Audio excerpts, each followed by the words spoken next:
Am I the asshole for demanding my guest bedroom? I, 24F, and my sister, 30F, inherited a very nice apartment from our parents in Soho. There we'll sort of just said it's up to us how we split it up. We sort of decided that because it's in the family trust just to both use it how we saw fit.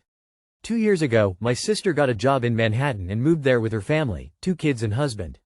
Now, I am going to grad school in the city and want to live there as well. It's basically free and which is super helpful with student loans. My sister moved into the master bedroom and she gave her 2 kids her old bedroom and the guest room. The master bedroom and the guest room both have their own bathrooms. My old bedroom from when we stayed there with our parents is pretty small, but I loved it at the time because it was never our primary residence. Now, I want to live in the guest room with the restroom as I am now an adult and have my niece move to my old room. My sister is saying it's unfair to move my 8-year-old niece out, but I don't think so because it's my apartment just as much as it's her and she already moved to the master, which even though it's much nicer I have no issues with. On a side note, I also requested my father's old office, which her husband uses while she uses my mom's. My mom's has 2 desks and is objectively the most beautiful room in the whole apartment. As a student probably going to have to work a couple separate jobs to pay for my education, it would be really nice to have a desk to do HW on. My brother-in-law is also a stay-at-home dad and mainly uses the office for gaming. Am I the asshole for wanting to use our apartment like this? Edit. Thank you all for the help. Just to answer some of your questions, there was no real agreement on how to split it up because my parents died pretty suddenly and the will hadn't been edited in a while. As for property taxes and stuff, my parents' trust covers it. My sister mainly handles that stuff. Some people asked about the loans and stuff, but basically when I turn 25 in 11 months I get access to some of the cash assets and should be able to pay off everything, so it's not that big a deal. I also wouldn't want to sell the apartment if possible because my mother spent so much time on it and I miss her a lot, and you can see her touching all the furniture and stuff. Not the asshole. Your sis is double dipping in that she not only gets the equity for her share, but she also gets to live rent-free. You have 3 options here. One is that your sis splits the apartment with you as the co-owner and gives you access to the rooms you want, as you have asked. The second is that she pays you some level of market rent for use of the full apartment, that way you can get your own place. The third is that you force a sale of the apartment, which is your right as part owner. Don't let her run roughshod over you, she is freeloading on your half of a shared asset. Edit spelling. How do people who owned a 5-bedroom apartment in Soho set up a trust with such vague terms for such a large asset? Start with the lawyer who set up the trust to find out what your options are. I'm not sure you can force a partition sale of an asset in a trust, but you most likely can move into the apartment regardless of your sister's wishes. Spitballing here, but if there are cash assets in the trust you might be able to demand the equivalent of the fair market rental for the family apartment paid to you in cash from the trust, then use that money to rent your own apartment. Not the asshole, it's just as much your apartment as hers and you're not asking for anything unreasonable. Your niece will be fine in a different room and your brother-in-law doesn't need a whole office just to game. You're a student trying to make things work, she's the one acting entitled. Not the asshole. You have just as much right to the apartment as your sister. Tell your sister why you need the larger room, as your requirements are far more than the 8-year-old.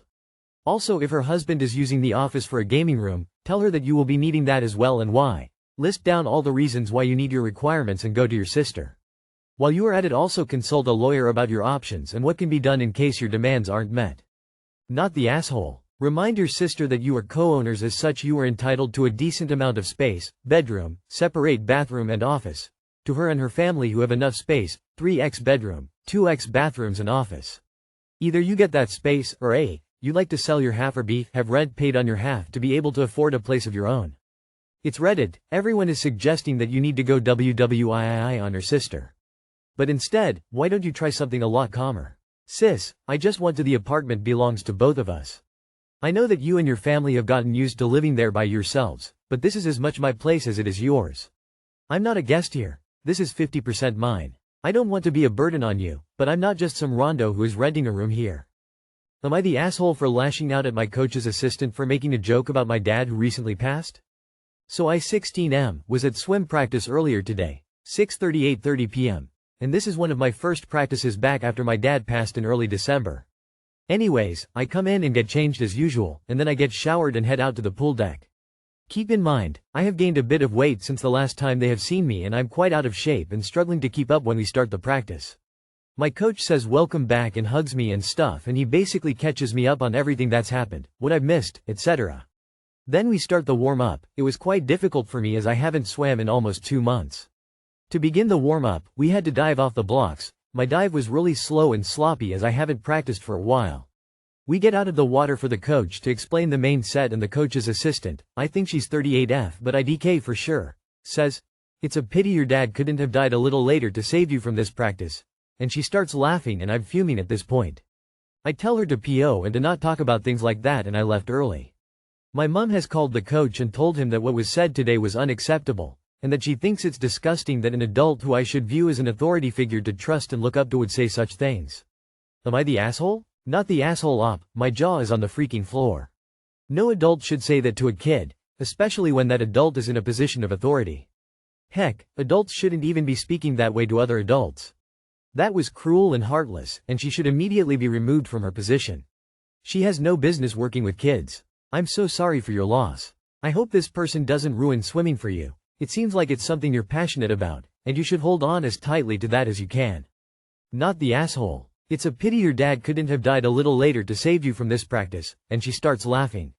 1. It's a shitty thing to say. 2. It's most certainly not fucking worthy of a laugh. 3. Absolutely right to tell others what happened and her to face the consequences of saying something so shitty to a child.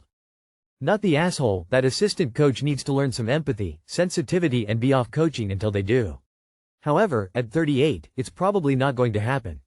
Sacking them should happen though. Op, I'm so sorry you lost your father so young, that sucks. I lost my mother at 19, it's hard, and it will take a lot of time to process the grief.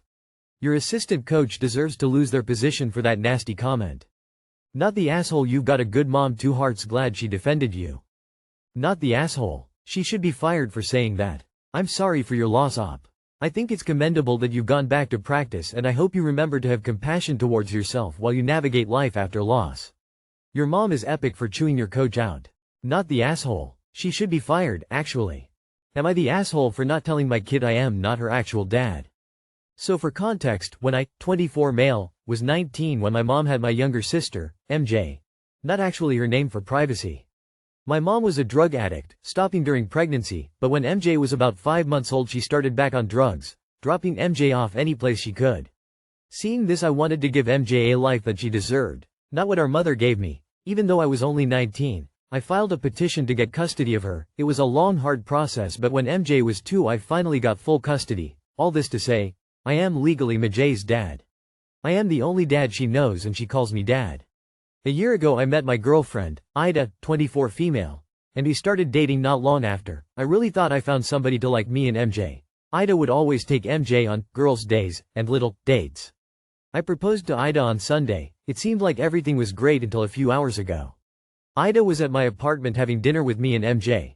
Well, when I was cooking dinner I heard MJ say something along the lines of, "You're gonna marry my daddy and you're gonna be best friend." I thought it was cute until I heard AITA laugh and say, "He's not your dad, MJ," which caught me off guard. I guess she thought I couldn't hear her because there's a wall between the kitchen, but still I don't know why AITA said that. MJ was confused as 5-year-olds are, said I wasn't. AITA kept correcting her until MJ started crying, which honestly made me mad. I asked AITA why she would even say that, and AITA stated, she was going to find out eventually, and I was an ass for not telling MJ in the first place.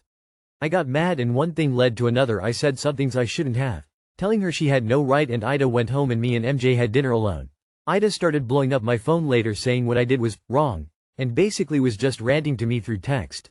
I started doubting myself and now I'm here. So am I the asshole? I was gonna tell MJ I was her brother someday, yes, but when she's old enough to understand. MJ is only 5, she doesn't make sense of it. Also sorry if I am bad at explaining. Edit.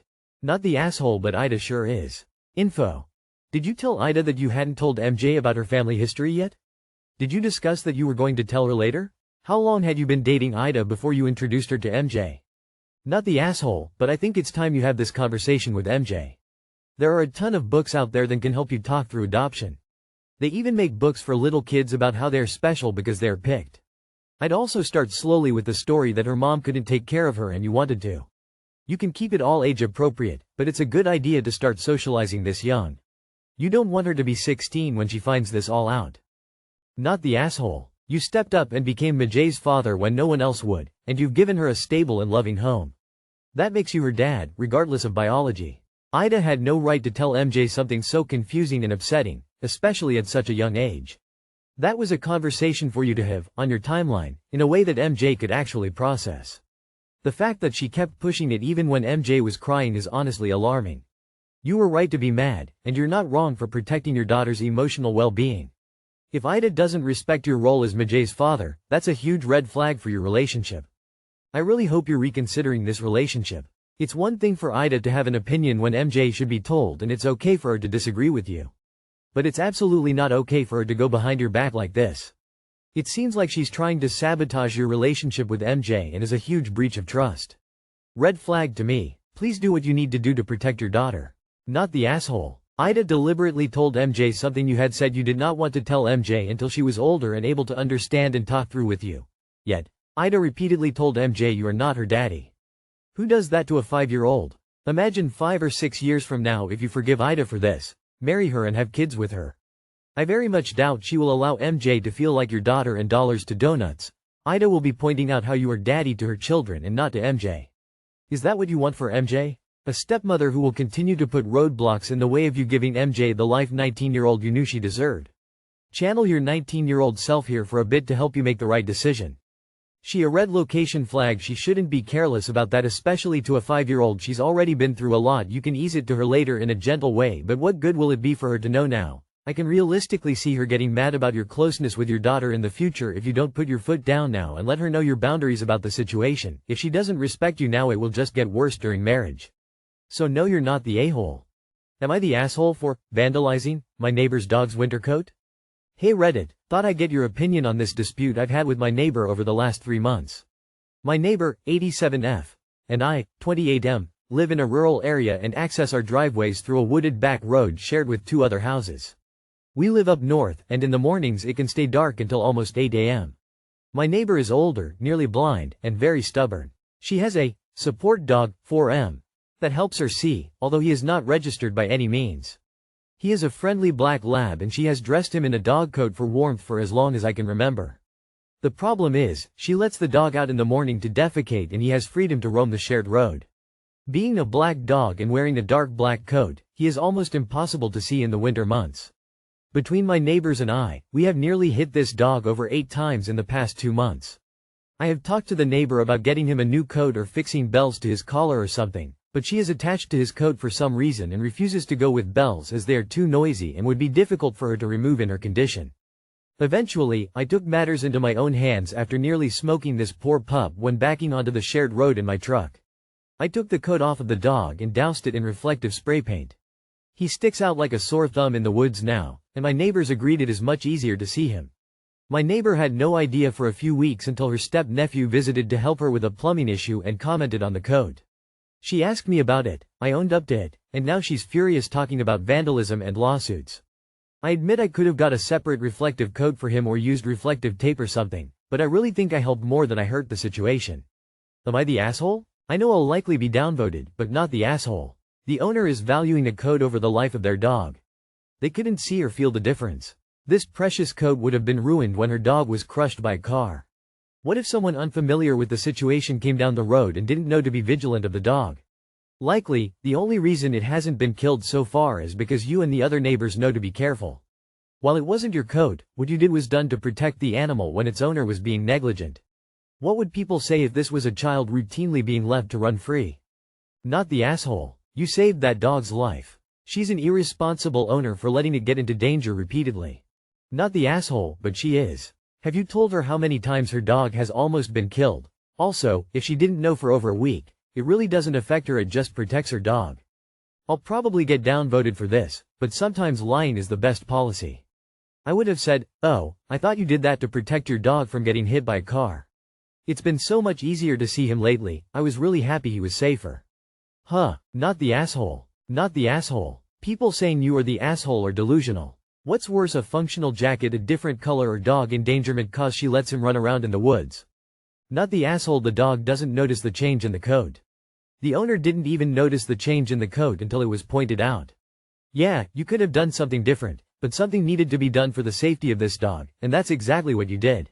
Something. Anything. Let her complain. Ignore it. If she tries to sue, emphasis on tries, do the bare minimum to defend yourself until it's clear that the suit will go nowhere.